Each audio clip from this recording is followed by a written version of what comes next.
వైద్యో నారాయణో హరి అని అంటుంటారు. వైద్యుణ్ణి దేవుడితో సమానంగా చూస్తుంటారు.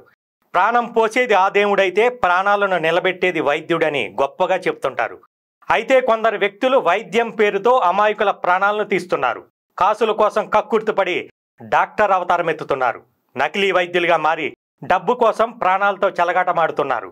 ఎటువంటి అర్హత లేకున్నా ట్రీట్మెంట్ పేరుతో రోగుల నుంచి కాసులు వసూలు చేస్తున్నారు. కొన్ని సందర్భాల్లో ప్రాణాలను సైతం తీస్తున్నారు. హైదరాబాద్ నగరంతో పాటుగా శివారు, రంగారెడ్డి, మేడ్చల్, మల్కాజిగిరి జిల్లాల్లో ఇప్పటి వరకు 100 మంది నకిలీ డాక్టర్లను అధికారులు పట్టుకున్నారు.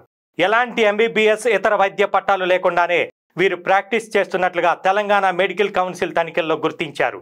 డాక్టర్లుగా చలామణి అవుతున్న ఈ నకిలీ డాక్టర్ల వద్ద ఎలాంటి పట్టాలు లేవని అధికారులు అంటున్నారు. కొందరు ఫేక్ సర్టిఫికెట్లు సృష్టించి లామినేషన్ చేయించి క్లినిక్కులలో పెట్టుకొని డాక్టర్లుగా నమ్మిస్తున్నారు. మరికొందరైతే ఇంకో అడుగు ముందుకేసి ఏవో గుర్తింపు లేని యూనివర్సిటీల నుంచి ఎంబీబీఎస్ పట్టాలు కొనుగోలు చేస్తున్నారు.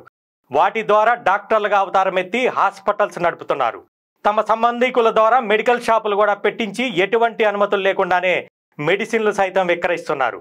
ఒక్క హైదరాబాద్ నగరంలోనే దాదాపు 140 వరకు ఇలాంటి షాపులను అధికారులు గుర్తించారు. హోల్సేల్ డీలర్ల ద్వారా ఈ క్లినిక్లు, మెడికల్ షాపులకు మందులను సరఫరా చేస్తున్నట్లుగా తెలుస్తోంది. ముఖ్యంగా బస్తీలు, మురికవాడలను టార్గెట్గా చేసుకొని ఫేక్ డాక్టర్లు క్లినిక్లను తెరుస్తున్నారు.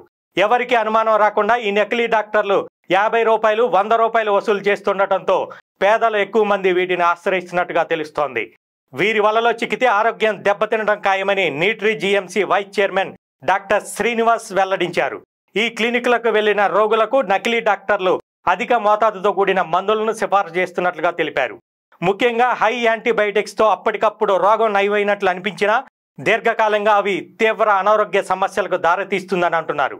కీళ్ల నొప్పులు, ఇతర సమస్యలకు స్టెరాయిడ్లు ఇస్తున్నట్టు తేలింది.